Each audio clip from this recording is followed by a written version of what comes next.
That now with Mike Olley, who is manager of Birmingham's famous Broad Street. And I remember it well from my Freshers Week. Mike, how are you?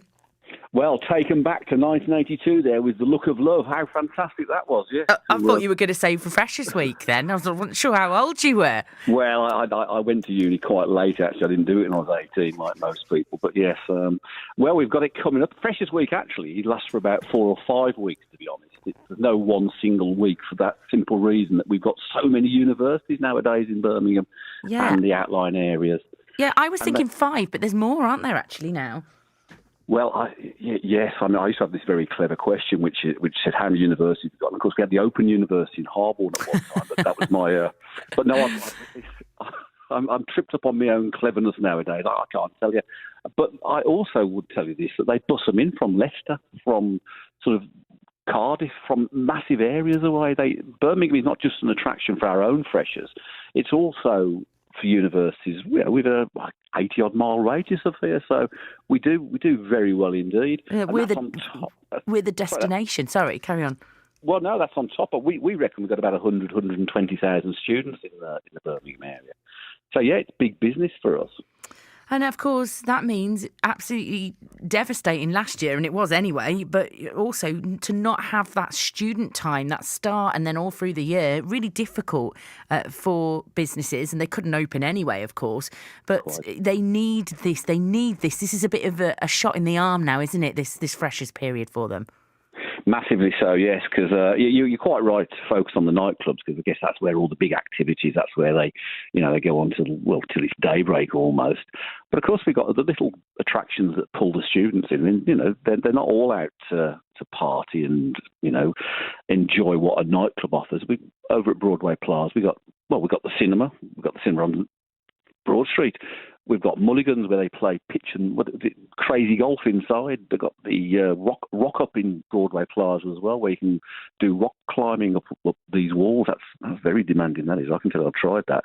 And the indoor bowling. So it's not just about the nightclub experience, although that is the mainstay, I would say. But there's a lot of students out there who, that they want to go and meet their new friends for the next few years, and they want to do it in different ways. And hitting the nightclubs to start off is where it starts off. Then after that, they can disperse into other sorts of activities. And we all know cafe culture; it's it's big business nowadays, and we supply that as well. How pleased, are you and the businesses that you support there on Broad Street that the sort of COVID passport idea for nightclubs didn't really materialise? Massively, it would have been a nightmare. It's not just a case of showing your phone as you pass a bouncer as you're walking through. It's you've got a queue of 50 people. Say one person in that queue decides to get into a dialogue, perhaps because they've faked their COVID passport, and it just holds the whole queue up. And you do that when you're loading up 2,500, 3,000 people. That multiply, it just drags it right down. And it's just another flashpoint we really don't want, to be honest. And so, absolutely delighted that that's not come online. Well, I think there were issues with it, weren't there, politically and practically as well. But of course, coronavirus is still out there. So, these are places where viruses will spread. But I suppose we've got a vaccination programme. We've got the boosters starting today as well.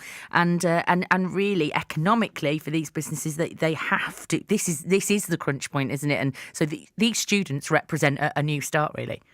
Very, very much so. Yes, I think that's a really good way of wrapping that up. To be honest, is a new start for us, and I guess that the Freshers Week is just that. We've got to progress, though, haven't we? We need to avoid getting the virus. This is a nasty old disease which we know is killing people. But we've spent so many months now trapped in our little houses. The point is, the economy will only take so much of that kind of methodology.